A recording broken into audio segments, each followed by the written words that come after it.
aqui. É bom quando funciona. Vamos ver se a gente funciona aqui. Muito boa tarde, meninos e meninas. Obrigado pela presença de todos vocês. É sempre uma satisfação muito grande encontrá-los aqui nesses sábados friorentos. Pelo menos não está ventando, né? Que andou ventando pra caramba. A gente vem falando sobre família, não é isso? Falamos sobre quem é a nossa família física, e que apresentamos a você uma família espiritual que não está agora aqui fisicamente com você, mas está com você o tempo todo. Falamos para você da importância do casamento e até usamos uma frase muito forte, aliás, duas frases muito fortes aqui. Uma delas é: casar é renunciar. Se você não está pronto para renunciar, então você não está pronto para casar. A segunda frase é: somente os fortes se casam, os fracos ficam solteiros o resto da vida. E aí nós sempre explicamos para ninguém depois ficar chateado com a gente. Ah, seu Júnior, mas eu já fui casado, meu marido morreu, eu me separei, hoje eu tomo conta da minha mãe. Então você está casada com a sua mãe. Não, é que meu filho é especial. Então você está tomando conta do seu filho? Você está casada com seu filho. Entenda nesse sentido de doação, esse relacionamento como esse sentido de doação. Porque sabemos nós que muitos passam pela experiência do casamento, depois por algum motivo ele acaba, mas a gente continua se doando. É essa experiência da doação e essa experiência da convivência que é fundamental. Ninguém dorme lagartixa e acorda jacaré. O que isso quer dizer, seu Júnior? A natureza não dá saltos. Ninguém muda da noite para o dia. Tudo é um processo. E para todo esse processo é necessário que haja problemas. Se nós não tivermos problemas, a gente não anda. A gente fica o tempo todo na zona de conforto. Nosso cantinho, alimentando nosso ego, nosso egoísmo, nossa visão de mundo, querendo que tudo seja da maneira que nós pensamos, o que nós desejamos. E tudo o que o casamento faz, ou a família faz, é tirar você dessa zona de conforto e apresentar problemas.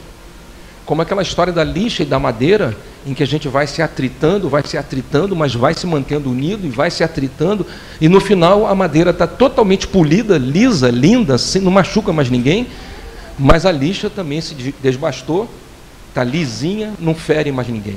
Então aí temos duas criaturas que aproveitaram essa experiência para aprender a amar, para aprender a perdoar, para tentar entender o outro, amar quem não te ama, perdoar quem não te perdoa, aceitar quem não te aceita. E isso faz de você um ser humano melhor. Um dos temas que a gente aborda aqui é o poder do perdão. E a gente diz para você, eu sei que é difícil perdoar para algumas pessoas alguns acontecimentos, mas quando você se acostuma a perdoar, quando você se acostuma a não deixar que esse sentimento faça parte do teu coração, quem se blinda, quem cria uma casca grossa é você. Porque na hora que você controla o seu ego, nada mais te ofende. As pessoas podem gritar, xingar, não vai te ofender, porque você controlou o ego. Você entende que o outro só te ofende porque você deu a ele o poder. Você criou uma expectativa, uma super expectativa na outra pessoa. E quando ela agiu de uma forma que você não esperava, você se entristeceu, virou mágoa, virou ódio, ressentimento. Então, quando você entende o outro e não dá esse poder ao outro, por mais que ele te ofenda, você não se sente ofendido, você entende o outro. É o momento daquela pessoa, ela não está bem, não está no bom dia, as coisas não saíram como você esperava, as palavras não foram bem interpretadas. Isso nos faz crescer. Os anjos só viraram anjos porque dominaram o ego. Os arcanjos, os mentores só chegaram lá porque dominaram o ego. Então o que nós temos? A necessidade de nós dominarmos o nosso ego nessa existência. E como é que isso acontece? Deus nos dá o relacionamento para isso. Seja o relacionamento no casamento, em família, seja na sociedade. E é por isso que a gente aborda esse aspecto e dá um pouco mais de atenção no casamento. Inclusive, quando a gente começou essa sequência de papos sobre família, nós dissemos, não existe nada mais importante do que a família. Família, sem família não existe sociedade. Não existe nenhuma sociedade, nunca existiu nenhuma sociedade organizada sem a construção de uma família. Não importa como você vai organizar a sua. Ah, minha família sou eu e minha mãe. Tudo bem, é uma família, cara. Eu, minha mãe, meus 5 gatos e um cachorro. Isso já dá uma minissérie, né? Dá um filme já. Mas é exatamente isso, cara. Não existe sociedade sem família. Então precisamos consertar a nossa família. E consertar a família não é mudar o outro. que é outra coisa que a gente já explicou para você. Ah, seu Júnior, mas não adianta eu ser uma pessoa boa, não adianta eu ser uma pessoa melhor, se a outra pessoa que convive comigo não é boa, se a outra pessoa é desagradável, se a outra pessoa age de forma desagradável, se a outra pessoa é agressiva, se a outra... A gente sempre pergunta, quem é que está aqui? É a outra pessoa ou é você? A outra pessoa, mesmo que não esteja aqui, está procurando um lugar onde ela possa aprender a se transformar? Não, seu Júnior, ela frequenta um centro espírita e lá trabalha com cura, ou com psicografia, ou lá é um terreiro que incorpora guias. Mas isso muda a pessoa? O fato de você curar alguém muda você? O fato de você receber uma mensagem psicográfica muda você? O fato de você incorporar um Iemanjá, um Xangô, ou então algum guia, um preto velho, um caboclo, um Exu, muda você? O fenômeno mediúnico em si transforma você? Claro que não. O fenômeno mediúnico é uma alavanca de transformação, mas em si não transforma. O fenômeno mediúnico abre as portas da caridade, do amor, do serviço ao semelhante. Mas somente ele não transforma ninguém. Você vai a um lugar receber a cura, você recebe a cura, você vai para casa. Se você bebia, continua bebendo. Se você fumava, continua fumando. Se você xingava, continua xingando. Se você era amargo, continua sendo amargo. Recebeu a cura, curou. Recebeu uma carta do filho desencarnado. Oh, meu filho, não sei o quê. Fica em casa do mesmo jeito. Se pior será se além de você ficar como estava, ainda começar a entrar em melancolia, depressão, angústia, porque não vê o filho, quer falar o filho de novo, quero falar com o filho de novo, quero falar com o filho de novo. Virou uma obsessão daqui para lá. Então a gente tem que entender que o cerne da questão, o mais importante de qualquer trabalho, é transformar o ser humano. A gente não muda o mundo, a gente muda as pessoas. Todos entenderam isso? Amém? Obrigado. Pode ser, né? Se não for, obrigado. Qualquer coisa eu troco aqui. A gente, para mudar o mundo, precisa mudar as pessoas. E aí na semana passada nós comentamos assim, né? Como é que a gente vai mudar o mundo se a gente não lavou a louça? Como é que a gente vai mudar o mundo se não arrumou a própria cama? Como é que você quer mudar o mundo se você não começou mudando você? Que mundo é esse que você vai mudar? Porque apontar o dedo lá para fora e isso está errado, está errado, está errado, está errado. Mas e eu? Eu não faço parte desse contexto? Na hora que eu me transformo, eu consigo transformar os outros. Agora, na hora que eu me mantenho como eu sou, como é que eu vou ter condições de ter um olhar minimamente equilibrado para olhar para o outro? E esse relacionamento em família, ele te apresenta uma outra perspectiva bem interessante, que é a seguinte: é a necessidade de você desenvolver o amor dentro de casa. Dentro de casa. A gente diz que é o amor regador. O que é o amor regador, né? Você sabe como tem aquela grama? Tem uma grama no campo de futebol, por exemplo, aquela grama lindíssima. Aí eles têm que molhar a grama. Você imagine um cara com um regador na mão, com uma mangueirinha molhando. Ia ficar ali 10 anos para molhar um Maracanã.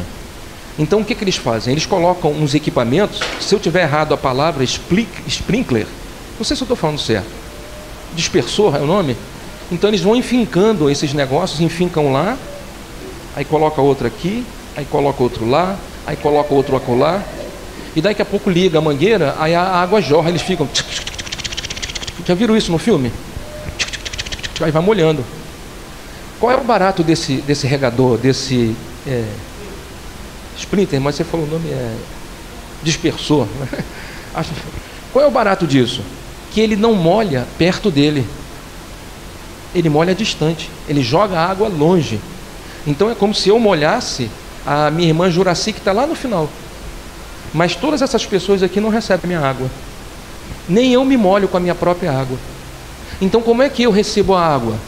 Ela lá vai ter que botar um sprinkler para me molhar aqui. E aquela outra pessoa lá naquele canto, a gente vai ter que botar um daqui para molhar ela lá. E ela, se molhar, vai molhar o outro lá embaixo. Isso é o amor regador. São Júnior, eu não entendi a imagem. Eu explico melhor. Eu vou para a igreja. Glória a Deus, aleluia, glória a Deus. A paz do Senhor, meu irmão, a paz do Senhor. Olha, esse domingo tem a campanha do sopão dos pobres. Vamos ajudar distribuindo cesta básica. Glória a Deus ao Senhor, glória a Deus. Você foi lá, passou um domingo maravilhoso, fez uma campanha de ajuda, cortou o cabelo das pessoas que não tem onde cortar o cabelo, fez a barba das pessoas, ofereceu quentinha, cesta básica, maravilhoso. Você está ligando um sprinkler, porque você está fazendo a caridade longe do seu lar. Dentro de casa, muitas vezes você continua arrogante, insuportavelmente agressivo, intolerante, com pouca afetividade, pouca demonstração de amor. Você não consegue abraçar, você não consegue beijar, você não consegue fazer um carinho, não consegue nem conversar com a pessoa. Mas na rua, lá no seu local religioso, lá é maravilhoso. Eu vou no meu centro espírita, seu Júnior, dou um passo, olha, ninguém dá um passo como eu dou um passo maravilhoso, porque eu fiz reiki, jorei e sei lá o mais o que, e agora estou dando um passo, e aqui meu passo tem um poder.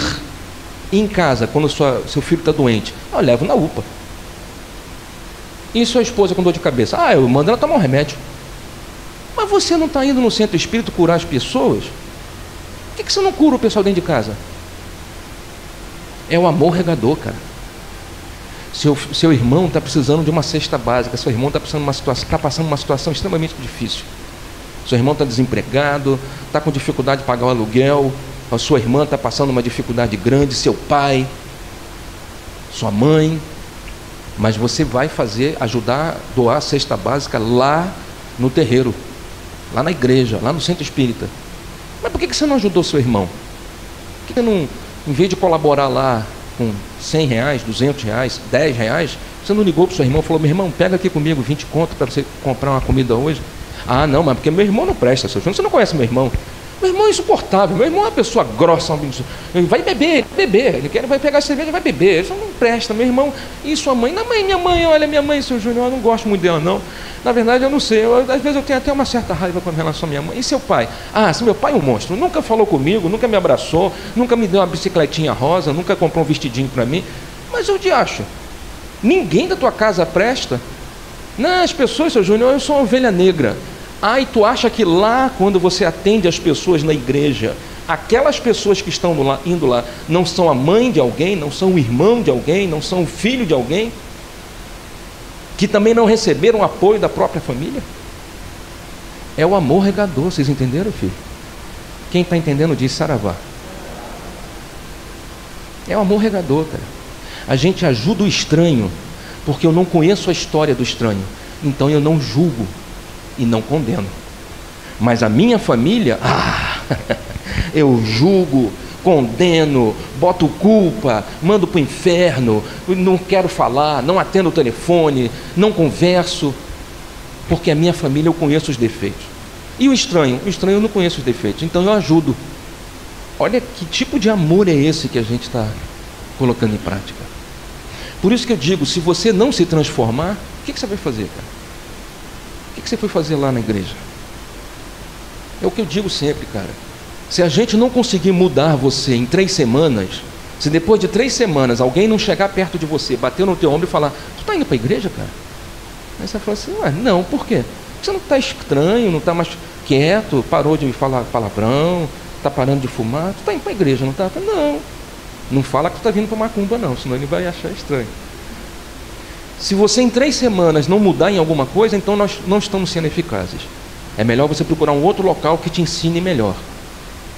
Porque a escola do GETEB não está com um sistema pedagógico suficientemente capaz, com argumentos sólidos o suficiente para mudar você.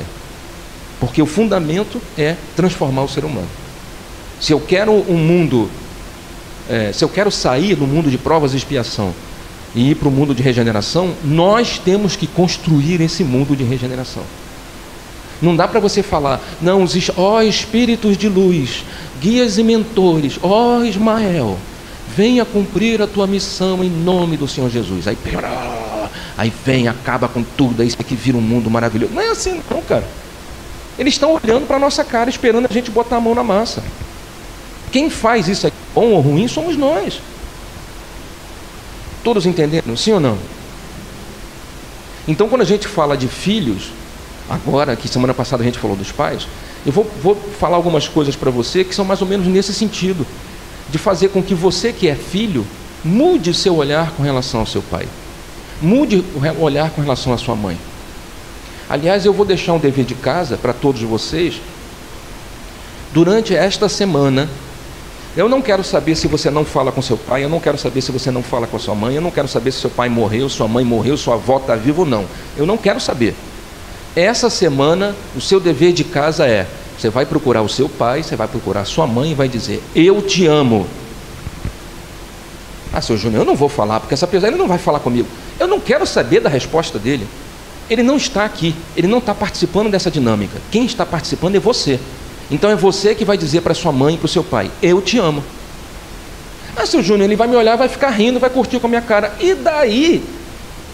Quem está liberando o amor é você. E muitas vezes ele não tem condições de fazer, atravessar essa caminhada, e vai fazer isso a partir do seu exemplo. Nós usamos a seguinte ideia: você pegou a linha auxiliar da Rede Ferroviária Federal. Não, eu acho que não é mais assim. Aquele trem laranja, acho que não existe mais. Isso é coisa de gente velha. Aquele trem laranja, com as janelas quebradas, as portas que não fecham, um cheiro de urina e de fezes, gente vendendo galinha. 3 por R$1, 3 por R$1, galinha da Angola, quem quer? Aí você pega esse trem, vai até a estação de Engenho de Dentro, faz baldeação para a linha principal, aí melhora 10%.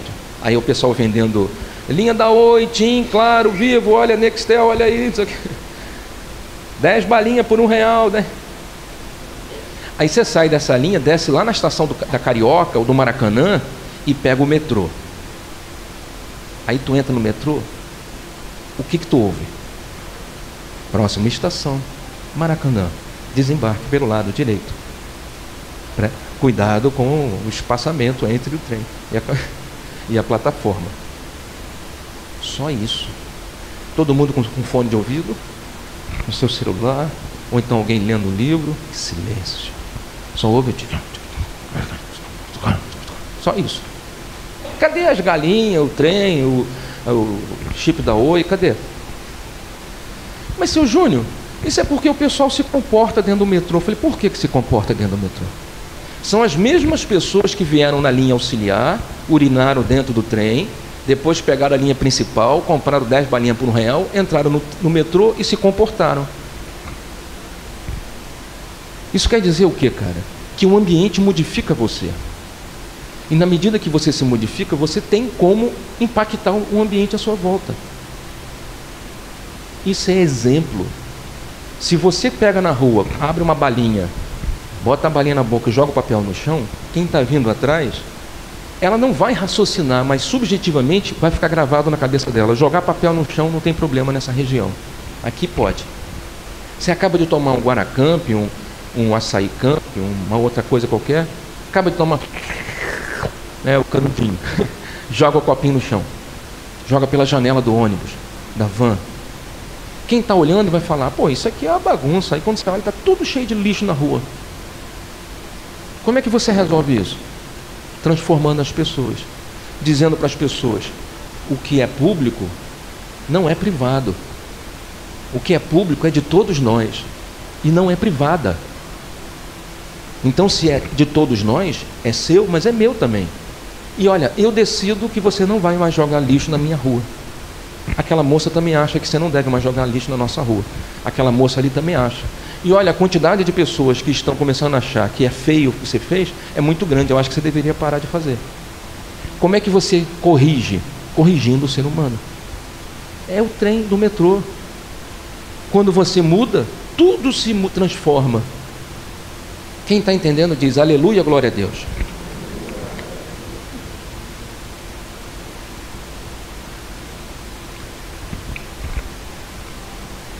Esse bate-papo aqui já passou 20 minutos.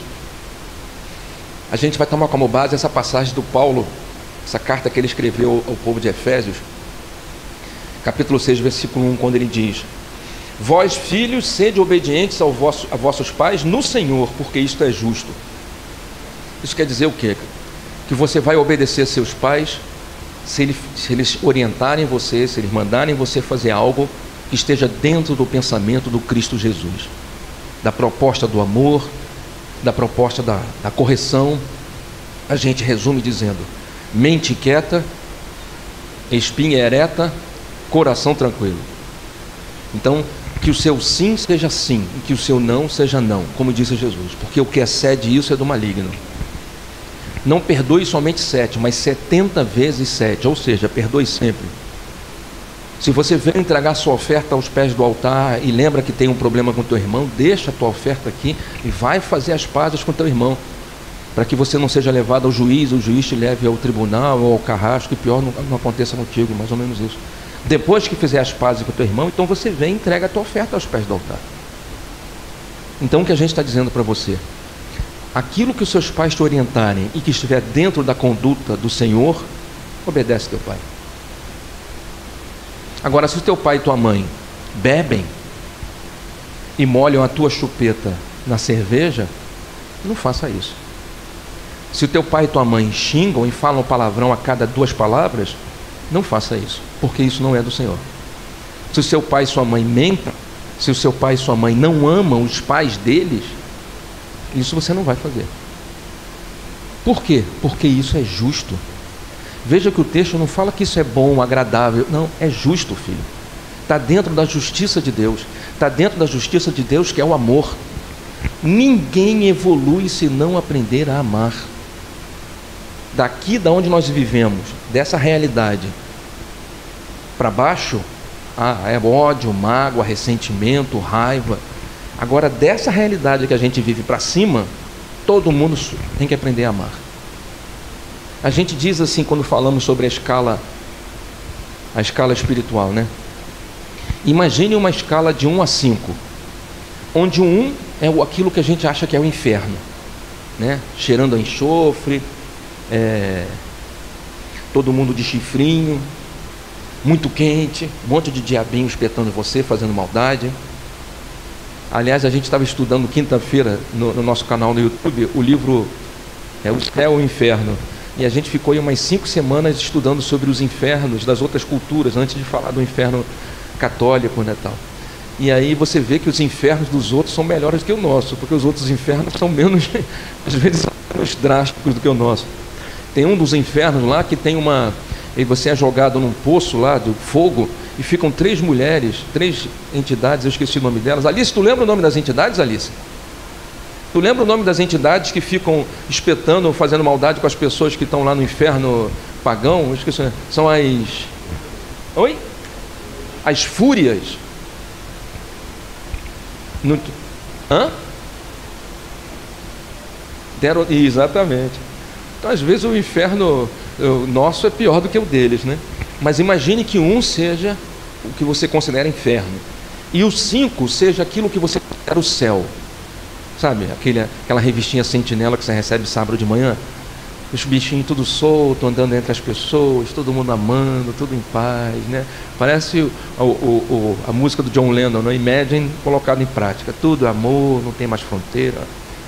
Então, do 1, no inferno, ao 5, nós estamos no mundo 2. Isso quer dizer que nós recém saímos do inferno. Você coloca assim, ó, o mundo 1, 100% é do mal. Pensa no mal não como pessoas más, mas como pessoas egoístas, egocêntricas, ególatras, como diz Ramatiz, né? São pessoas que têm um comportamento desagradável, ou seja, que estão ainda dormindo espiritualmente. E o 10, onde 100% trabalha no bem, 100% já acordou, despertou para o amor, nós estamos no 2. Isso quer dizer que 75% de tudo que está à sua volta ainda está no maligno, usando uma expressão bem protestante. 75% de tudo que está à nossa volta vai fazer com que dê errado o que você vai tentar. 75% de todo mundo não acordou ainda para a realidade espiritual. Acha que a vida é só matéria. Em todas as circunstâncias, né? A medicina só pensa na matéria, a ciência só pensa na matéria, a filosofia só pensa na matéria, o que é um absurdo. As religiões também hoje são todas materialistas. Então, 75% se deita e rola nessa prática do mal. Nós vamos, se conseguirmos, para um mundo meio a meio, onde metade é bonzinho e metade é ruinzinho. Eles vão chamar isso de regeneração. Não é bem assim, mas é assim que a gente está interpretando. Depois vamos para um lugar um pouco melhor, onde 75% está no bem mas ainda vão ter uns 20, 25% que vão estar dormindo, até alcançarmos o 100% do bem, vamos assim dizer, em que todos acordaram.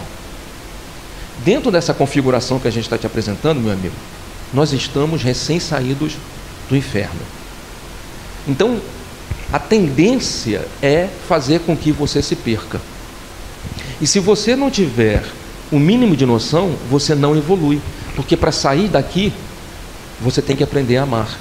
A única forma de progredir é amando. Se você não amar, não progride. E é por isso que a gente diz, e usa esse texto, obedeça a seus pais no Senhor, porque isso é justo. Ser justo é colocar em prática a vontade de Deus, amar o teu próximo, independente de quem seja teu próximo. Amar a Deus sobre todas as coisas, mas amar o teu próximo como você se ama. Então, assim como nós falamos com relação aos filhos, pense com relação ao seu pai. Seu Júnior, meu pai é um monstro, perdoa teu pai, cara. Mas eu não consigo, perdoa teu pai, cara. Mas é porque minha mãe não presta. Cara, ouve o que eu estou te falando, bicho. Você quer evoluir? Você quer crescer? Vou falar de uma outra maneira. Você quer parar de pagar conta de luz? Seu Júnior, não paga conta de luz, tem 5 gatos. Tudo bem, aqui a gente tem 6 gatos, tudo bem. Estava até um, passou aqui agora. Ó. Você quer parar de pagar a internet? Você quer uma internet 10G? Pronto. Você quer parar de ter... Eu falei em gato, lá na janela, passando por cima da Leila, olha só. Você quer ir para um lugar melhor, sem sofrimento? Ah, seu Júnior, claro que eu quero. Então, aprenda a amar, aprenda a perdoar, desenvolva o sentimento do perdão, para quando você desencarnar, você não ser trazido de volta para cá. Porque enquanto você não aprender a perdoar, você vai ficar preso a uma realidade. Você vai morrer e voltar para cá. Vai pagar conta de luz. Vai morrer e vai voltar para cá. Vai ter internet ruim. Vai morrer e vai voltar para cá. O mundo todo está em sofrimento. Seu Júnior, eu não aguento mais viver aqui. É muita gente sofrendo, eu não aguento mais trabalhar tanto e não sair do lugar. Então aprende a perdoar, cara. É a porta de saída, é a porta do amor. Se assim não fosse, o Cristo já teria te dito. Então a única forma de você sair disso aqui é aprendendo a perdoar. A gente até diz assim, quando a gente fala no estudo sobre mediunidade, você se conecta com os guias que estão proporcionalmente relacionados ao teu padrão vibratório. O padrão vibratório é uma média da energia que você emite, composta por tudo que você fala, tudo que você pensa, tudo que você faz.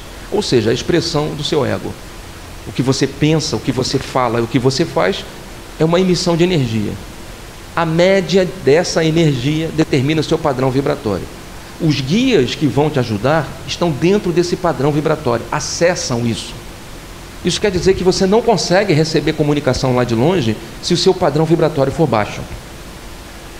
Traduzindo, para falar com Deus tem que evoluir, tem que amar. Para ouvir Jesus falando, é por isso que você ora tanto e não ouve a voz deles. Você fala, cansei de orar, já pedi tanto, já falei tanto, mas você ouviu a resposta? Não, eu estou surdo, eu não consigo ouvir, eles não falam comigo. Eles não falam com você porque você mantém um padrão baixo. A sua mente, a sua consciência, a sua visão de mundo está trazendo você para baixo. Porque eles falam com você, eles respondem você. Basta que você preste atenção. Ah, seu Júnior, eu falei, estou te falando que eles falam. Quantas vezes você vai entrar na van, aí fala assim, sei alguma coisa. Não vou entrar nessa não, vou esperar a próxima. Entra, tem vaga aqui. Não, achei melhor esperar a próxima. Tu acha que tu não entrou por quê? Não, porque é alguma coisa. O que é essa coisa? Não sei, eu ia fazer um negócio, mas me deu uma sensação de quê? Que sensação foi essa? Não sei o que eu devia fazer. Exatamente. É nesse momento que eles falaram contigo. Só que você não ouviu a voz. Você recebeu a intuição. Você não ouviu a voz porque você mantém um padrão vibratório baixo. Por isso que antes de desenvolver a mediunidade, tem que ensinar o médium a elevar o padrão. Como? Evangelizando o médium. É por isso que todo mundo que vai para a escola de médium, primeiro passa por esse ciclo de estudos. Para a gente receber esse material minimamente consciente, já com um padrão mais alto. Quando eu botar você na gira de caboclo, foi semana passada, foi gira de caboclo? Não. Quando eu botar você na gira de Exu, lá no esse é o tranca-rua. Deu meia-noite, macumbeiro. A lua se escondeu lá na encruzilhada, dando a sua gargalhada, tranca a rua, apareceu. Calma. Você, em vez de manifestar um demônio, você vai manifestar um anjo protetor, um espírito de luz. Por quê? Porque a gente conseguiu colocar na sua cabeça pensamentos corretos que elevaram seu padrão. Em vez de você manifestar um Exu do Paraguai, um Exu da China, um falsificado, Nike com I, você está entendendo o que eu estou falando? Está dando para entender o que é a mensagem? Você vai, quando você manifestar, você vai manifestar o coronel do BOPE, cara. Sabe como é que é? Tu vai manifestar uma entidade, vai vir Dom Pedro I com o seu cavalo, Dom Pedro II no cavalo aqui, vai manifestar em você, cara. Vai vir um guardião de luz, cara. Tu vai se sentir impactado por essa presença. Mas é necessário mudar o seu padrão vibratório para isso. Isso acontece através do conhecimento que transforma. Então é uma sequência que vai sendo construída. Traga isso para a sua realidade cotidiana. Se você não perdoar seu pai e sua mãe, você acha que Deus vai te abençoar? Eu não queria falar isso para você não, mas não vai não. Se você não perdoar seu pai e sua mãe, tu acha que Jesus vai te ajudar em alguma coisa? Se você não pratica o amor, como é que você quer que eles te ajudem? Eles te ajudam, e olha que ajudam muito, hein? Ajudam para caramba. Se você não ama e não aprende a perdoar, eles vão ter dificuldade de te ajudar. No estudo de ontem do livro dos médiuns, se eu não me engano, teve uma passagem que inclusive disse assim, que quando você não ouve a voz dos anjos, dos guias, eles se afastam e dão vazão, permitem a presença dos espíritos perturbadores, que muitas vezes não são burros, são extremamente inteligentes, e vão até falar de coisas bonitas, vão falar de Deus, vão falar de perdão, vão falar de Jesus, mas não são enviados por Deus, são mistificadores. Mas isso é possível? Espírito é gente. Não fique achando que espírito é um ET que vive uma realidade. Não, espírito é alguém que é um defunto, é uma pessoa que morreu. Se a pessoa que morreu era inteligente, tu acha que ela ficou burra quando morreu? Sim ou não? Sim ou não? Sim ou não? Puxa vida, acorda, cara. Ô, Neidinha, depois tu fecha a porta do corredor para o pessoal não morrer de frio, por favor, faz essa gentileza. Eu sinto que falta só o travesseiro e um edredom.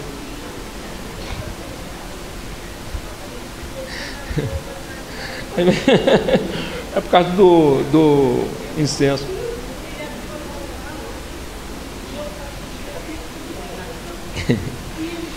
Então o que a gente está dizendo para você, cara?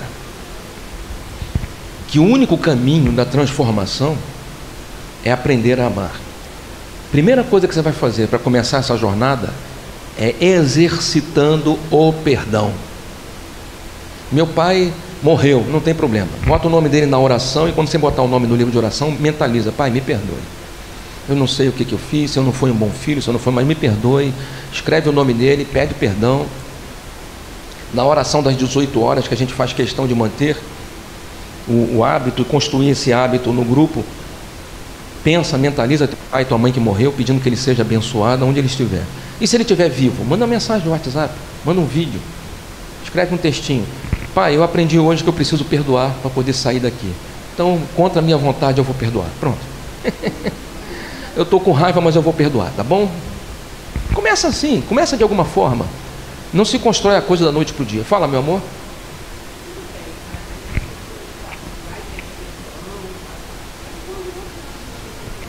Não importa.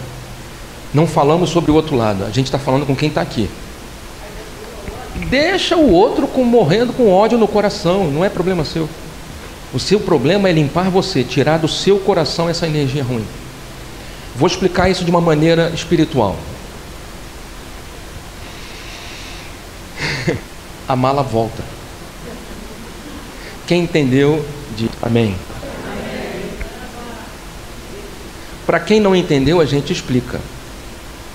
Se eu tenho um problema com meu pai tem um problema comigo, isso quer dizer que há uma energia trocada entre nós. Todo pensamento gera um campo de energia. Toda energia hoje não é apenas elétrica, a gente sabe que é eletromagnética. Ou seja, todo campo magnético gera uma energia elétrica, toda energia elétrica gera um campo magnético. O seu pensamento gera uma energia eletromagnética. O seu pensamento gera energia de atração. Está dando para entender assim? Se você tem um pensamento com relação a essa pessoa e ela tem um pensamento com relação a você, você acha que tem atração? Sim ou não? Mas a gente se odeia. A gente não está falando disso. A gente está falando, tem pensamento, porque aí você está falando de sentimento. O sentimento, para ele existir, tem que ter um pensamento. É o pensamento que gera o sentimento. O sentimento não existe sem pensamento. Por isso que você muda o sentimento das pessoas, ressignificando um acontecimento, ensinando essas pessoas a perdoar, a tirar o ódio, transformar o ódio. Então, inclusive a gente ensina para você assim, lá na matéria, lá no assunto que a gente fala sobre forças ocultas da natureza, a gente te ensina a antigoércia natural, que é o seguinte, presta atenção. Depois me lembra de falar do Arnaldo. Tá? É o seguinte, ó. Enquanto você odeia aquela pessoa, você criou um chaveamento mental com aquela pessoa. Há uma ligação entre vocês. Você o odeia, ele reciprocamente odeia você. Então você fica preso no círculo vicioso, como que se fosse um balde cheio de água que estivesse rodando num certo sentido, sendo alimentado pela mão de vocês. A mão aí é o pensamento, em que vocês estão sempre girando essa energia. Quando você quer mudar isso, você tem que reverter a polaridade dessa energia. Ela tem que deixar de ser uma energia de ódio e passar a ser uma energia de amor. Porque, em essência, o ódio não existe. O ódio não existe. Só existe o amor. O ódio é apenas o amor que adoeceu. Em essência, não existe o ódio. Só existe amor. Você nunca vai odiar uma pessoa que você nunca viu. Você só odeia com quem você se relacionou. Porque você em algum momento se frustrou com aquela pessoa, ela te falou alguma coisa, te causou mal-estar, ódio. Então, no fundo, só existe amor. Só que esse amor adoeceu. Então, essa energia está girando dentro de um diapasão, dentro de uma frequência. O que você vai fazer? Reverter. Como é que você reverte? Ore pelos seus inimigos. Mas, seu Júnior, se eu odeio a pessoa, como é que eu vou orar? Inicialmente, ore deixando de lado o sentimento, ore com a razão. Como assim, seu Júnior? Comece a orar mesmo que o sentimento seja contrário, quase como se fosse uma mentira para você. Então, você odeia aquela pessoa, beleza. A partir de hoje você vai começar a orar por aquela pessoa. Quando? Todas as vezes que você lembrar a pessoa. Você lembrou da pessoa, você ora, reza ela. Lembrou da pessoa, reza ela. Você fez alguma coisa, lembrou da pessoa, reza. Como assim? Pai, por misericórdia, tira esse sentimento do meu coração, abençoa essa pessoa, Senhor. Que ela seja feliz, que ela seja próspera, que ela seja, que ela encontre a paz, o amor, que ela possa encontrar um caminho de felicidade. Você vai desejar coisas boas para o seu inimigo. Isso é anti-goécia, é para desfazer magia negra. No início é falso para você, porque a sua vontade era enfiar a faca no outro. A sua vontade era botar veneno na comida do outro. Só que você vai contra esse sentimento, você vai usar a razão. Você vai começar a orar pela pessoa, orar pelo seu amigo, mesmo que seja falso no seu coração. Vocês estão entendendo o que eu estou falando? Sim ou não? No início vai parecer esquisitíssimo. Na primeira vez, na segunda, 5 semanas, 10 semanas, daqui a algumas semanas, essa oração não vai vir mais com a carga afetiva, não vem mais com o sentimento. Ela vai estar, agora foi, ela vai estar, pode até baixar um pouquinho, ela vai estar apenas com a oração. Ela fica neutra, ela tira a chaga do sentimento, e você continua fazendo a oração por aquela pessoa, até que em algum momento se transforme em amor. Você vai orar pela pessoa, já fala, Senhor, abençoa, Senhor, é uma pessoa como outra qualquer, precisa de reencarnante como eu, está passando dificuldade, ajuda, meu Pai, pelo amor de Deus, faz o bem para essa pessoa. Aí você aprende a amar. Então, na medida em que você vai rezando pelo seu inimigo, você vai se transformando. A polaridade da energia, que no início era um balde girando assim, é como se você enfiasse a mão e forçasse para girar o contrário. Tem resistência, tem dificuldade. Então não é fácil no início, mas é o único caminho que garante a sua paz. Gerar ódio? Então, nós vamos chegar aqui, só um minuto, vamos chegar lá. Então, o que você está fazendo? Forçando a energia para aquilo que você quer. Chega uma hora que ela fica neutra, chega um momento que você aprende a amar aquela pessoa que antes você odiava. Beleza. Sabe o que você fez? É como se você tivesse uma tesoura e cortasse a ligação entre vocês dois. A pessoa não consegue mais te acessar. O ódio da pessoa não te atinge mais. Por quê? Na medida em que você orou pelo seu inimigo, você desenvolveu o amor. O amor atrai espíritos bons, espíritos de luz, muda o seu campo vibratório, blinda você. Você não o inimigo não consegue mais acessar você, porque você hoje vai estar agora num padrão vibratório diferente. É como se ele tivesse numa frequência 90 e você foi para uma frequência 100. Ele não te acessa mais. Vocês entenderam, filho? Você não pagou para fazer o santo, você não matou galinha, você não deitou para o santo, você não fez macumba, você não foi para a igreja fazer a oração do poder. Você, com você, sozinho em casa, blindou o teu corpo. Por isso que quando a gente fala do poder do perdão, ele vai falar isso agora.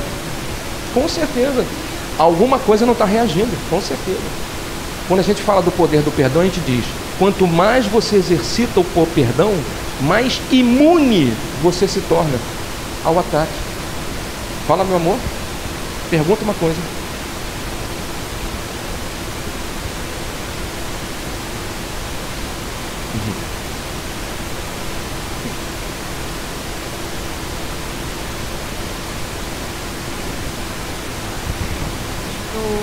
Pro lado ruim e pro lado bom. Deu para entender mais ou menos? Às vezes você vai lá para fazer um trabalho, aí a pessoa faz o trabalho pro mal e no caso pela entidade. E quando você faz pro bem também, como é que fica? Bom, a pergunta, não sei se vocês ouviram, ela quis dizer assim: tem os orixás, né, seu Júnior? E tem gente que faz trabalho para o mal, usando esses orixás. Mas tem gente que faz trabalho para o bem, também dizendo que são os orixás. Como é que fica essa questão do trabalho do bem, do trabalho do mal? É mais ou menos isso? Usando o mesmo orixá. Então, a gente vai dizer para você o seguinte: não é o mesmo orixá. Como não é o mesmo espírito, como não é o mesmo guia, como não é a mesma frequência energética. Vamos imaginar que eu manifestasse uma entidade aqui, com o nome de Tranca-Rua de Imbaré. O Igor manifestasse uma entidade chamada Tranca-Rua de Imbaré. É a mesma entidade? Você acha que é? Eu te digo, não é. A entidade que se manifesta com o Igor tem compromissos com o Igor. A entidade que se manifesta em mim tem compromissos comigo. Nessa existência, eu e eles estamos tentando saldar débitos. Mas, seu Júnior, não pode o seu guia manifestar? Raro, difícil acontecer, não vejo por que isso iria acontecer. Os meus guias têm relação comigo. Na Bíblia diz assim, ó: os espíritos dos profetas estão sujeitos aos próprios profetas, porque Deus não é de confusão. Está na Bíblia isso, cara. Cara, a Bíblia diz tudo o que o livro dos Espíritos diz. É só você ler. Estuda com a gente quinta-feira. É de graça, na internet, no YouTube. Os espíritos dos profetas estão sujeitos aos próprios profetas. Ou seja, os espíritos que por mim se manifestam estão sujeitos a mim. Não, eu vou doar meus guias. Você não engana outro lá no teu terreiro. Vai enganar a gente, cara? Você não doa nada. Você está passando... A outra pessoa está se sentindo responsável e vai seguir um trabalho. É a mesma entidade, só na tua cabeça que não estudou espiritismo que acha que é isso. Como se o mundo tivesse 3 entidades, ela tivesse que ser compartilhada por vários outros. Fala, meu amor.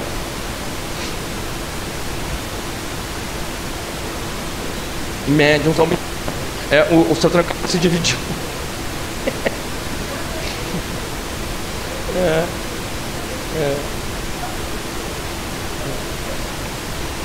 Então a gente chama isso de arquétipo astral. Arquétipo astral são, não vou entrar em detalhes, senão vai fugir o tema, mas é para explicar a nossa irmã. São como se fossem construções psicológicas, como se fossem construções comportamentais que caracterizam aquela entidade. Então todo mundo que manifesta um tranca-rua tem que ter uma certa manifestação. Todo mundo que vai manifestar um caboclo tem que ter um certo... Mas quem ditou essas regras? Na faculdade de Aruanda, que é uma cidade-escola espiritual. Se você quiser saber mais, vem estudar com a gente. Não vou falar que é de graça, porque a escola custa R$15 por mês. Mas é bem baratinho, R$15 por mês. Vem que vai abrir uma turma agora sobre... Vá. Muito obrigado, meu amor, obrigado. Você vai, uma das matérias que a gente vai começar daqui a 3 meses é iniciação ao trabalho de Umbanda. Leva 9, 10 meses. É um negócio de quase 100 páginas. A gente explica tudo isso pelo ponto de vista espiritual. Fala, meu amor.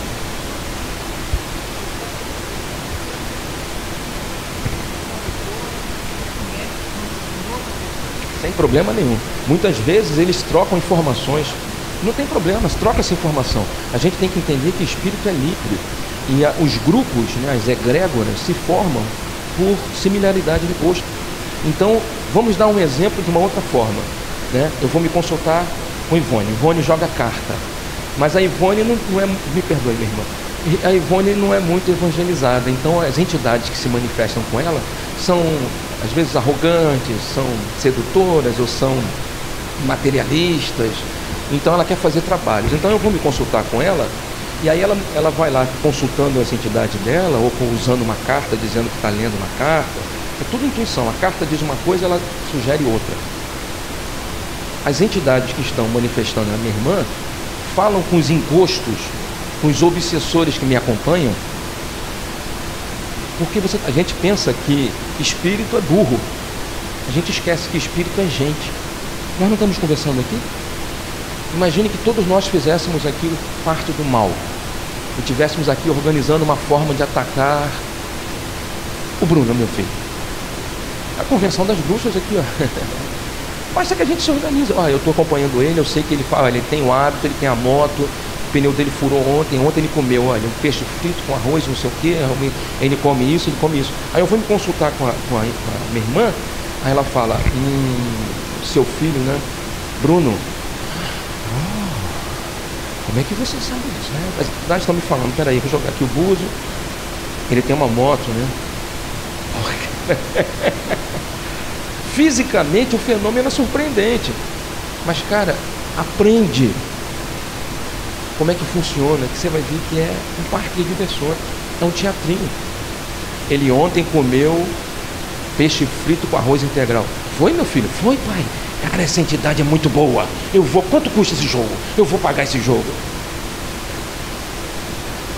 Puxa, é muito fácil enganar os outros.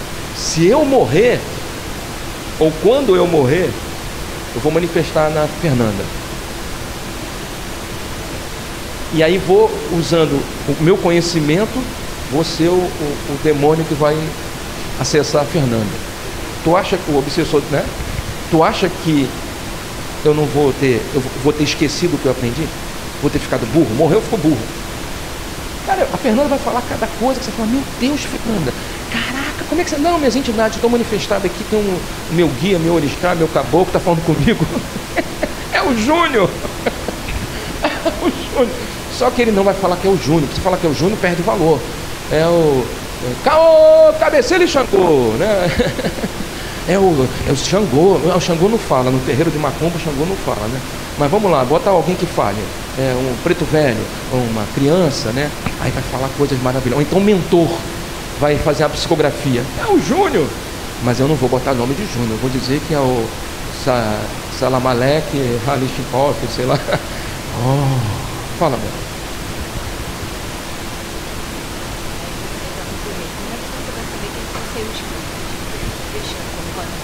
Vai vir outros. Vou encerrar essa pergunta aqui, ok? Pra gente... Não faz mal, não. Faz parte do nosso coisa. Então eu estou na linha de Umbanda, como é que eu vou saber quem são meus guias? E como é que eu vou saber o nome dos meus guias? Então eu vou dizer para você assim, ó, vai para a escola de médium. Para antes de você tentar trabalhar e se comunicar com seus guias, você entender como funciona o mundo espiritual. A gente costuma dizer assim, se manifestou uma entidade. Não estou falando de além de Umbanda, pode levar isso para a igreja, o Espírito Santo. É a mesma coisa. Existem muitos Espíritos Santos, cada um com uma qualidade diferente. Tem um Espírito Santo que cura, tem um Espírito Santo que faz profecia, tem um Espírito Santo que faz revelação, é assim mesmo. Na verdade, são vários espíritos que eles consideram santos, né? É assim mesmo. Porque essas pessoas trabalhavam em macumba e como esses espíritos ficaram sem ter onde ir, levaram essa pessoa para a igreja. E na igreja ela manifesta as mesmas entidades agora, acreditando que são santos. Então ela aceita, né? E é por isso que você vê o Espírito Santo fazendo isso aqui é Oxum, cara, vai enganar o outro. O Espírito Santo vem, só falta você gritar do lado do caô. Como é que é? O que? Caboclo. Ele vai. Então como é que eu vou saber, cara? O ideal é que ninguém te diga o nome dos teus guias, porque isso é mó furada. Isso quem gosta de fazer é pai de santo. Mãe de santo adora dar nome dos guias, para dar a impressão de que eles têm poder, que eles sabem o que estão dizendo. Sabem porcaria nenhuma. Sabem muito de fazer comida, de agradar, de saber o ilá do orixá. Mas espiritualmente são cegos e guias de cegos. Então o que você precisa fazer? Antes de saber quem é teu guia e qual o nome dele, vamos entender quem são essas pessoas. Você está manifestando um preto velho, vovó Maria Conga, beleza? Tá formoso, filho. Ô vovó, ai que bom, adoro falar com a senhora. Aí a vovó deu consulta, ficou 1 hora, 2 horas, 3 horas, foi embora. Para onde ela foi? Ela foi de BRT ou ela foi caminhando? A partir desse instante, o que ela faz da vida? Ela tem louça para lavar lá na casa dela? Ela tem casa? Ela tem filho lá onde ela vai? Eu só vou trabalhar com ela daqui a 1 semana, daqui a 15 dias. Esse tempo todo, essa menina faz o quê, meu filho? O que essa velha faz durante esse tempo? Ninguém pensa. A gente fica cego e burro. Só vê a manifestação, aí esquece o resto. Esse é o problema. Então como é que você vai saber o nome dos seus guias? Eles vão dizer. Depois que você aprender quem são e o que cada linha faz, né? A linha de caboclo tem um pensamento mais relacionado à família. A linha de preto velho tem um pensamento mais relacionado às suas existências passadas, o seu passado, ou aquilo que você precisa cumprir nessa. A linha de Exu tem uma visão mais determinista, objetivista. Ele quer que você cumpra a sua programação existencial. Então ele vai te dar direcionamento do futuro. Então se você entende o que cada linha quer e como é que isso trabalha, por que tem esses nomes macumbais, de onde vem isso, né? Depois que você entender o que eles fazem, então agora vamos desenvolver você. Como é que eu desenvolvo você? Toca o tabaco. Tucurucu, tucurucu, tucurucu. Caboclo que vem de longe, arreia que eu quero ver. Essa banda tem firmeza, essa banda tem... Juriti, quando vem beirando o mar, sucuri, jiboia, quando vem beirando o mar, né? Deixa o caboclo cantar. E aí você tá... Ai, seu Júnior, o que é isso, seu Júnior?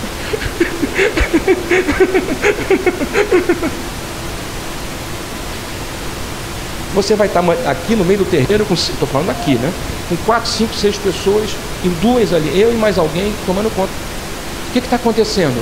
Para você saber o que as modificações fisiológicas do seu corpo, a gente tem uma matéria que fala sobre fisiologia da mediunidade. Por que a sua mão sua quando você vai trabalhar mediunicamente? Por que os pés ficam gelados e frios? Por que dá taquicardia ou arritmia? A gente vai te explicar. No processo da psicografia, o que muda no teu corpo? Quais as reações orgânicas acontecem durante o fenômeno mediúnico? Então, antes de você trabalhar, você vai entender. Porque na hora que você estiver lá cantando para caboclo, você vai saber, você vai estar tranquilo, porque você sabe que é uma reação natural, até que o teu corpo entenda que aquela entidade não veio para te perturbar. Já que eu levantei a bola, eu vou explicar. O teu cérebro, o teu corpo, não entende a presença de algo invisível. Então a primeira reação do teu cérebro, que já está condicionado, é a de defesa. Alguma coisa está se aproximando, uma coisa que eu não vejo, porque eu não ouço, mas eu sinto. Isso é estranho, isso vai me fazer mal. Eu preciso reagir. O que o teu corpo faz? Tira o sangue das extremidades, dos pés e das mãos e leva todo o sangue para a região torácica, para o pulmão e para o cérebro. E começa a liberar uma grande quantidade de adrenalina e outros hormônios, fazendo com que você fuja. É uma atitude de proteção. Essa liberação hormonal, essa modificação no fluxo sanguíneo faz com que teu corpo reaja de forma estranha. A respiração se modifica, o coração muda, a pressão sanguínea se transforma. Quando você entende, você passa por isso com menos medo, menos ansiedade. Mas isso vai ser sempre assim? Não. Na medida em que você desenvolver, essas primeiras manifestações vão sendo compreensíveis para o teu cérebro. A tua consciência vai percebendo que essa manifestação da outra vez foi prazerosa. E da outra vez foi prazerosa, e da outra vez foi, e sempre, todas as vezes, está te fazendo bem. Então ele desarma essa reação e passa a agir de forma mais tranquila, se isso for feito dentro de um controle, de um ambiente controlado. Essa manifestação daí um tempo começa a ficar mais tranquila, sutil, sem solavancos, sem desespero, mais agradável. E aí, em vez de você ter esses aspectos prejudiciais, você começa a ter um outro tipo de aspecto, que é o quê? Na presença da luz, as trevas se dissipam. Quando a entidade se manifesta dentro da tua proposta, da tua visão de mundo, você se sente bem. Joana de Ângeles tem uma frase que a gente repete muito na escola, que é: as mãos que presenteiam flores acabam sempre perfumadas. As mãos que presenteiam flores acabam sempre perfumadas.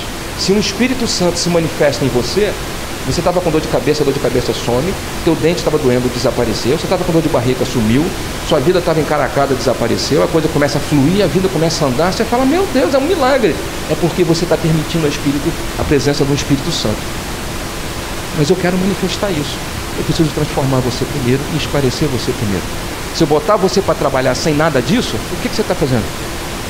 Trocando o pneu de um carro, querendo dirigir sem saber nada sobre direção. Vocês entenderam, filho? Me perdoe que eu estou respondendo a irmã, acabei falando demais, vou tentar voltar ao tema. Pode ser? Eu tenho mais 30 segundos. Fala, Adma.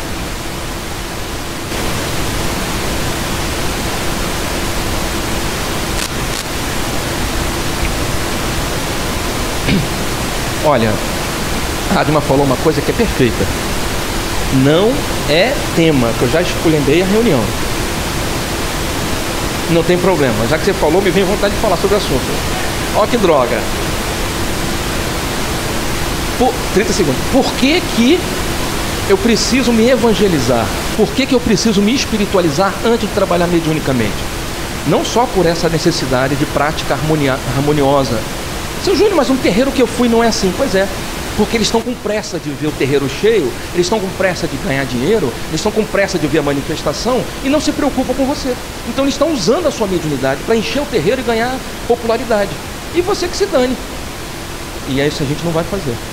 Eu tenho compromisso com a minha morte, eu quero que a minha morte seja boa. Se eu fizer um trabalho ruim, a minha morte vai ser horrível. Vocês entendem o que eu quero dizer? Não. Que cada um cuide do seu enterro, o impossível não há. Quincas Berro d'Água no livro de Jorge Amado. Ô louco meu! Então eu me preocupo com o que vai acontecer no futuro com cada um de nós. Então eu não posso mentir para você. Eu tenho que fazer a coisa certa. Seu Júnior, por que além disso eu preciso evangelizar o médium? Ó, presta atenção. Dentro do teu cérebro, entre os dois hemisférios, tem uma glândulazinha do tamanho de um grão de arroz, chamada glândula pineal. Ela capta as ondas eletromagnéticas que passam por você. Não só as eletromagnéticas, como exemplo, a lua e as plantas, o mar, mas também as ondas eletromagnéticas dos pensamentos, das consciências desencarnadas. Então o espírito, quando se aproxima, passa por você, ou está longe pensando, essa glândula capta essa frequência de onda eletromagnética. Essa captação é traduzida em energia, que é levada para uma região do seu cérebro chamado córtex pré-frontal, para que haja uma interpretação racional sobre o que você captou. Mas se porventura não houver essa evangelização, essa espiritualização do médium, essa energia não é interpretada por essa região do cérebro e é levada para uma outra região do cérebro chamada hipotálamo, que controla os seus instintos básicos, seja o sono, a sexualidade, a fome, a agressividade.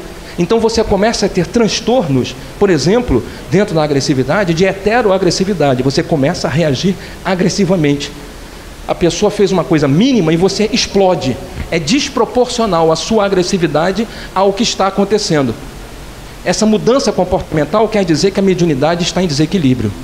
Por exemplo, você começa a pensar em suicídio, você começa a se cortar, você começa a se cancelar. É a autoagressividade, é esse desequilíbrio. A energia está alimentando uma região do hipotálamo e está causando esse distúrbio.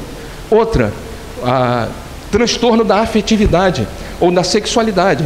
Você tem dificuldade de se relacionar, você tem dificuldade de criar vínculos, você passa a ser uma pessoa fria, você não consegue mais amar. Isso é mediunidade em desequilíbrio. Nesses sintomas, você tem inclusive problemas de sono. Dorme demais ou dorme pouco, tem dificuldade de dormir. Problemas na alimentação. Começa a engordar sem mudança de hábito alimentar. Você come a mesma coisa e começou a inchar. Por quê? Excesso de ectoplasma. Você está absorvendo energia e não está descarregando. Ou outras vezes, você começa a ficar sem fome, perde o apetite. Tudo desequilíbrio. Você começa a ter nessa autoagressividade uma alteração comportamental nesse sentido, de transtornos de ansiedade e de depressão. São desequilíbrios que começam a acontecer e que não tem nada a ver com a sua vida. Você conversa com a pessoa, ela está chorando, está angustiada, uma angústia, eu não sei, é uma angústia que eu não sei o que é, mas aconteceu alguma... Não, só vontade de chorar. E começa a ficar depressiva, começa a ficar enclausurada, fica trancada no quarto, não quer se relacionar, não quer sair. O que é isso, cara? Mediunidade em desequilíbrio. Você está com dificuldade de criar vínculos. Transtorno da afetividade. Tem a ver com o quê? Você está alimentando uma região do teu cérebro que não era para receber essa informação. Essa informação, essa energia, era para estar indo para o córtex, onde interpreta a realidade, para você ver, para você ouvir. Parei aqui, podia explicar como é que o processo funciona. Essa energia, depois de interpretada, se ela é apenas intuitiva, então é só um pensamento, uma visão, para ali. Mas se você precisa manifestar ou psicografar, essa mesma energia é levada para uma outra região chamada gânglios da base, onde lá ela começa a movimentar o teu corpo, fazendo com que você estale dedinho, com que você se movimente, com que isso aí já é agindo nessa outra fase. Ai, seu Júnior, mas eu estou consciente. Não é hoje que a gente está estudando isso, mas já falei, né? Não existe inconsciência, ela não é aceitável. Todo trabalho mediúnico tem que ser semiconsciente. Parei aqui, amém? Senão eu não vou conseguir parar. Meu amor.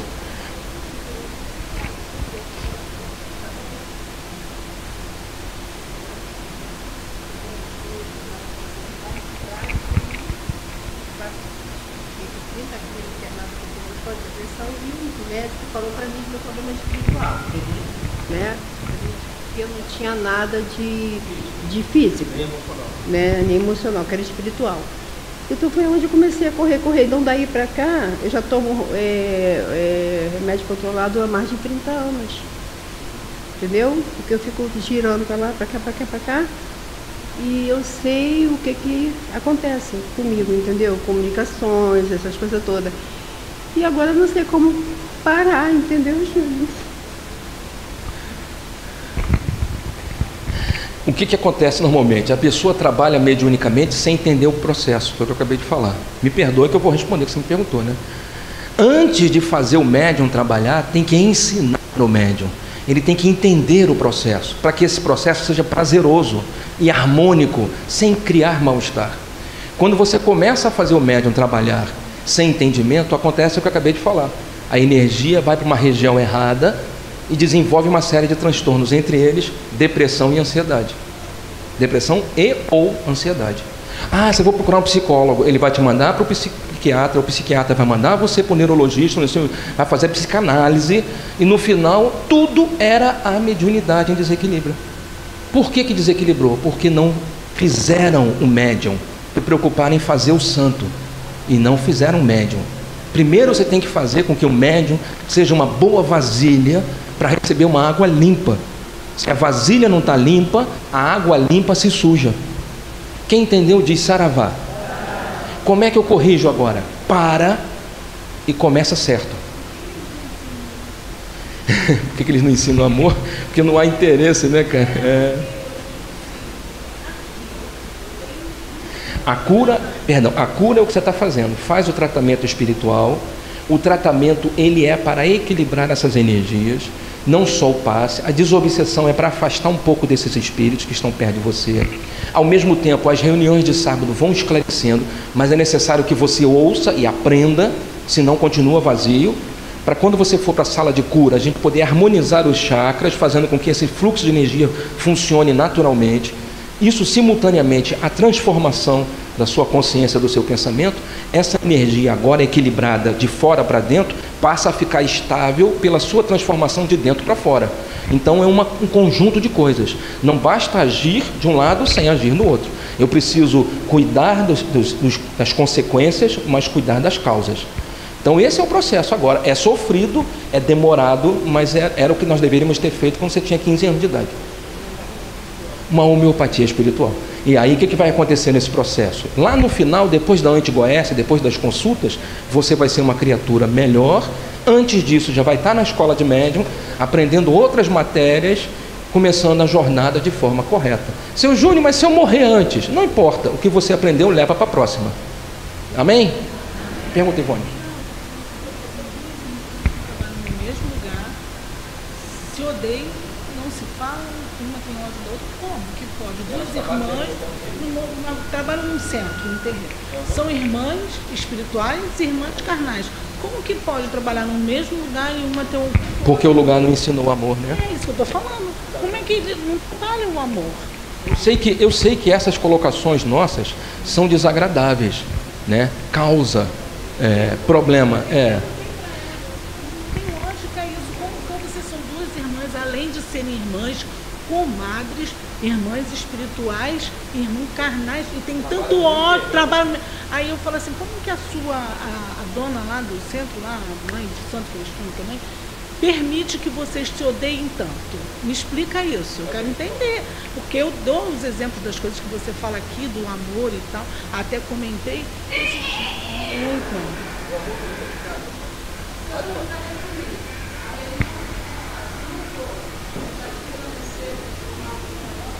Não é um lugar bom para você. Simples assim. Está na apostila de Umbanda, distribuída pela Federação Umbandista Brasileira. Se uma religião não modifica, não transforma o caráter do seu praticante, essa religião está falida. Está na apostila de Umbanda. Tu fica perto depois, Adma, para a gente poder encerrar o assunto. Vamos continuar? Sim ou não? Sim ou não? Nós estávamos falando sobre filhos. Eu vou falar só duas coisas para a gente poder encerrar a reunião. Juro que semana que vem a gente pega direitinho, tá bom?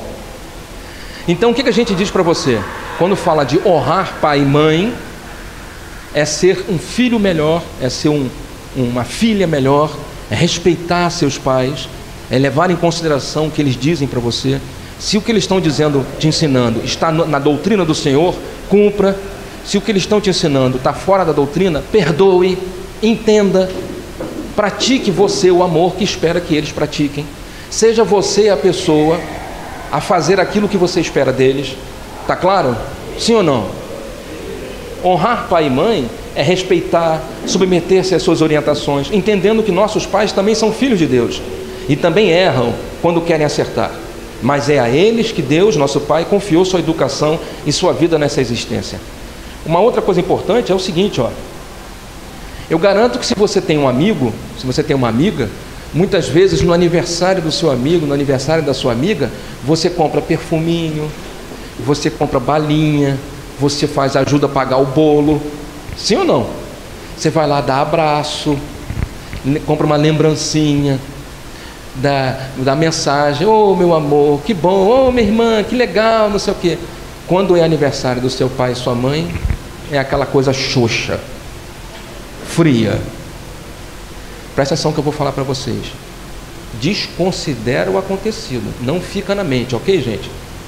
Desconsidera, porque é exatamente isso que eles querem, e é o que a gente não pode deixar. Mantenha o foco no que a gente está fazendo. Ele está gritando, a gente grita. Gritando a gente grita também. Mas ele vai fazer escândalo, a gente faz também. Isso aí não é poder, isso é só, barulho. Amém, filho? Então o que você vai fazer? Você vai, a partir de hoje, fazer os seus pais com mais interesse, com mais cuidado, todo exemplo de carinho, de atenção que você dedica às outras pessoas. Ah, mas meu pai é uma pessoa muito fria, meu pai é um ogro. Pois é. Vamos tentar derreter essa pedra, começando agora? Pode ser que não dê resultado nessa vida, mas quando ele diz, leva. Se você perdoa, se você exemplifica o amor, que você acha que o mundo tem que ter mais amor. Então, se você pratica o amor, mas a outra pessoa não pratica, a outra pessoa quem é? O Arnaldo. Na próxima existência, você vai se casar com quem? Por quê? Era o que a gente estava dizendo. Há uma energia eletromagnética que liga vocês. No processo da reencarnação, vai acontecer aquela lei que Jesus falou. Se você tem um problema com teu irmão e vem trazer tua oferta perto do altar e lembra que tem um problema com ele, deixa que vai fazer as pazes. Depois que fizer as pazes, faz tua oferta. Então, aquela pessoa que você não conseguiu perdoar é a mala que volta. Se como seu pai já foi desagradável, imagine como sua mãe, como sua esposa, como seu marido. Aturar teu pai vai ser uma pedreira, não é isso? Seu Júlio, mas se eu colocar o amor no meu coração, você cortou. Aí vai ter aquele relacionamento assim, vê se você já viu isso. Ó, eu sou a mãe da Ivônia. Desculpa, eu estou usando você, minha irmã. Eu sou a mãe da Ivônia. A Ivone é um menino terrível. A Ivone não, esse menino não, o Ivono não me ajuda em casa, não lava a louça, deixa a toalha molhada em cima da cama, não bota a roupa suja na cesta. O Ivono não me ajuda em nada. Mas eu fico, meu filho, mamãe já não falou com você? Ai, mãe, não me enche o saco, vai, tá indo embora, vai para o inferno. Meu filho, não fala assim com a mamãe. Mamãe gosta tanto de você. Aí quando o filho chega em casa, mamãe fez chocolate como você gosta, pãozinho na chapa. Não tem um negocinho que fazia assim, que botava o pão no meio? Aí botava no... Dizem que é o melhor pão que existe no mundo é esse. Mamãe fez até o pãozinho do jeito que você gosta. Ai, mãe, então você pensa que eu vou comendo. Meu filho, dá um abraço à sua mãe. Tá bom, mãe, tchau, tchau. Vai embora. Seu Júlio, por que essa mãe tem essa devoção tão grande a um filho ingrato? Porque essa mãe era o pai, era o Arnaldo, que não perdoou. E na reencarnação vem com sentimento de culpa, como se estivesse devendo alguma coisa àquele filho. E o filho perdoou, não tem mais ligação. Claro que eu exagerei no comportamento do filho, mas vocês entenderam. Ele limpou o coração, eu não limpei. Então eu reencarno com esse sentimento de bajulação, de aceitar o inaceitável. Vocês já viram isso, sim ou não? Quando vocês virem isso numa família, eu estou falando da mãe com o filho, pode ser a mãe com a filha, pode ser, tem 3 filhos, mas o pai passa a mão na cabeça desse, esse só faz besteira, mas o pai, e esses outros, o pai não. Esse aqui é o meu guti-guti, esse aqui é o que eu amo muito do meu filho, eu amo tanto. Por quê? Porque eu tenho dívida com ele. Na outra vida ele me perdoou, mas eu não perdoei. Então na reencarnação, no meu consciente vem uma situação. Eu devo a ele todo cuidado, toda demonstração de amor que eu não pratiquei na outra existência. Vocês entenderam o relacionamento, sim ou não? São Júnior, mas e aquele filho? Se eu sou o filho que meu pai não ama, se eu sou o filho que a minha mãe não abraça, se eu sou o filho que sou enjeitado, mamãe abraça fulano, mamãe abraça ciclano, mas a mim mamãe não me abraça, mamãe faz não sei o quê, mas comigo, para mim sempre foi assim, seu Júnior, ele ganha roupa nova, ela ganha roupa nova, eu tenho que usar a roupa usada dos outros. Ah, que droga, meu aniversário, ninguém nunca não sei o quê, seu Júnior, por que comigo é assim? Porque você foi o filho que não perdoou na outra vida, porque você foi... Amém. Você é o Arnaldo. Quando a sua mãe olha para você, por mais que ela veja em você um filho, no subconsciente dela, a energia que ela sente é daquele que foi ingrato, que não merece confiança. Mas os outros estão em harmonia. Mas você, havia um problema. A energia eletromagnética, o balde, entendeu a ideia do balde? Continua girando. Então o que você tem que fazer quando você é o filho ingrato? Qual é o seu posicionamento? Eu vou me vitimizar, eu vou me chorar, que as pessoas não me amam, porque... Não! Deus está te dando a oportunidade. Levanta e anda. Faça o melhor. Perdoe quem não te perdoa. Ame quem não te ama. Faça a curva do amor. Mas eu sou a enjeitada, eu sou aquele que ninguém quer. Problema dos outros. Mas você se quer. E você vai ensinar a todos eles o que é o amor. Você vai ser aquele que vai ser mais amável, é o que vai beijar mais, é o que vai fazer mais carinho, é o que vai dar mais atenção e vai mostrar para eles que você fez a curva, que você está exercitando esse amor. Seu Júnior, é muito difícil. A vida não é fácil. Amém, filho? Se você quer curar o relacionamento, o caminho é esse. Semana que vem nós vamos falar algumas coisas que eu ia falar hoje. Eu vim hoje coisado para falar, mas vamos falar semana que vem. Que é mais ou menos assim. Mais ou menos assim, que já deu 1h10.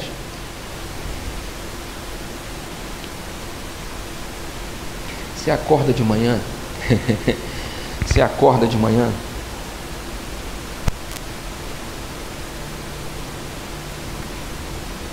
Você acorda de manhã. Aí tem um pãozinho fresquinho na mesa. Alguém já fez o café. Alguém já comprou o leite. Tem um biscoito da marca que você gosta. Seu Júnior não gosta daquele Richester não, porque ele vem muita manteiga, vem meio um óleo. Eu prefiro do piraquê, prefiro do... Não sei, compraram aquela marca que você gosta. Você abre a geladeira, tem aquilo que você... Biscoito de goiabinha. Esse negócio é caro igual um cão. Está dentro da... Aí você não agradece.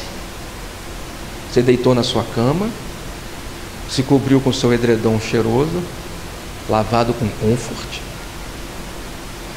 Você se cobriu com o seu cobertorzinho, na seu travesseirinho, e você não agradece. Deixa eu explicar para você. Não sei se você já parou para pensar. O leitinho longa-vida que você bebeu e fez o seu todinho, o seu Nescauzinho, o seu Nesquik de morango, não surgiu ali. Alguém acordou às 3 da manhã lá numa fazenda para lavar as tetas das vacas e ligar um equipamento para tirar leite. Às 5 da manhã esse cara encerra o expediente de tirar o leite e esse leite vai ser levado para uma usina de processamento. Lá nessa usina de processamento ele vai ser limpo, livre de bactéria, e depois é levado para uma outra empresa que vai encaixotar o leite. Só que não ficou pronto ainda, porque esse leite está lá na indústria beneficiadora, lá numa cooperativa. Ela precisa chegar na sua casa. Então alguém coloca num caminhão, transporta lá de Minas Gerais, de Viçosa, lá não sei de onde, até um local de centralização do Guanabara, do Presunic, do Super Compras. Depois um outro pessoal que acordou às 5 da manhã e pegou um BRT lotado, vai entrar no caminhão cheio de leite e vai levar até o supermercado da seu bairro. Depois um monte de pessoal que acordou às 4 da manhã já está sacrificado, porque subiu a Grota Funda de 882, vai pegar aquele leite dos pallets e vai começar a organizar nas prateleiras do mercado. Mas não chegou na sua casa. Alguém da sua casa andou até o supermercado para comprar 5 leites, porque está caro, eu não consigo carregar mais, e trouxe para sua casa para botar no seu armário, para você abrir e dizer: só tem essa marca de leite, não tem outra não? Vocês entenderam o que a gente vai falar?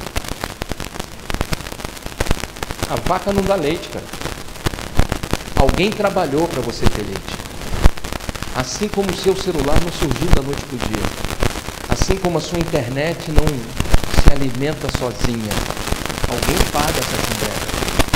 Alguém que acordou de madrugada, que ralou pra caraca durante uma vida inteira para hoje você ter acesso à internet. Então, semana que vem a gente vai te dar mais ou menos esse tipo de posicionamento. Quando você for beber seu leitinho, em vez de reclamar, agradece. Desde a vaca a todas essas pessoas que trabalharam para você ter o leitinho que você não quer beber, para você sentar na mesa de manhã e tomar seu cafezinho. Eu gosto do Nescafé a vácuo, quando está em promoção, claro. Mas você, para ter o Três Corações, o Bom Dia, não vem de graça. Alguém colheu, alguém processou, alguém invasou, colocou na embalagem, alguém transportou até uma empresa de centralizadora, alguém levou para o mercado, alguém da sua casa foi comprar, alguém trouxe para a sua casa e alguém preparou esse café, cara.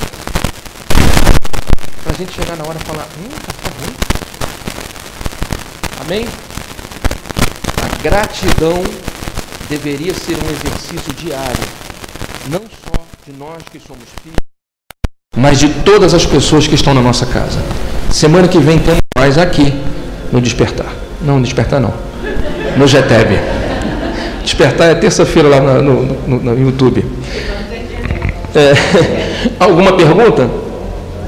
Graças a Deus. Eu peço perdão se as respostas não foram agradáveis, mas espero realmente que a gente tenha, de alguma forma, respondido. Fala.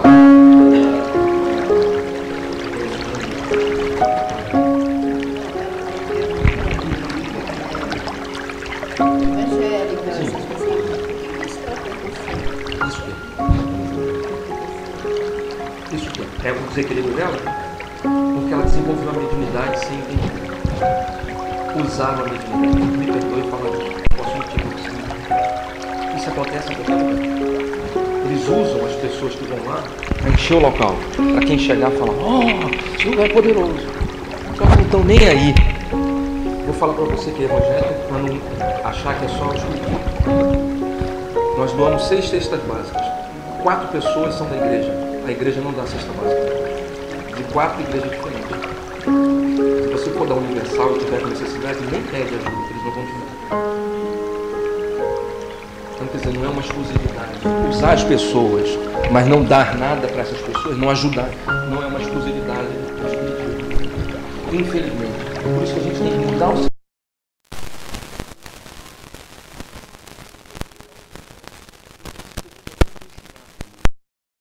para você como é a vida, para você ficar forte.